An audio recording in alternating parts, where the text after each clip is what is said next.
ব্যবসায়ী পুত্র কেতন অগ্রওয়ালের হত্যাকাণ্ডে নতুন তথ্য সামনে এসেছে।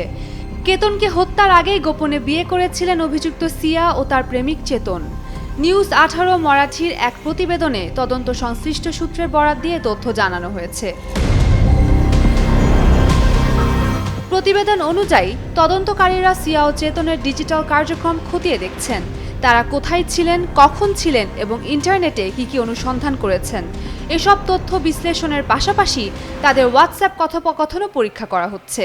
সেই চ্যাট থেকে তদন্তকারীরা জানতে পারেন প্রায় 4 মাস আগে গোপনে বিয়ে করেছিলেন সিয়া ও চেতন। বিষয়টি দুই পরিবারে কেউ জানতেন না, এমনকি কেতনের পরিবারও এ বিয়ের বিষয়ে অবগত ছিল না বলে সূত্রের দাবি। তদন্তকারীদের সন্দেহ, গোপনে বিয়ের পর থেকেই দুজনে কেতনকে হত্যার পরিকল্পনা শুরু করেছিলেন। পুলিশের ভাষ্য অনুযায়ী গত 18 জুন কেতনকে হত্যার প্রথম চেষ্টা করা হয়েছিল, তবে শেষ মুহূর্তে সিয়া দ্বিধায় পড়ে যাওয়ায় সেই পরিকল্পনা সফল হয়নি।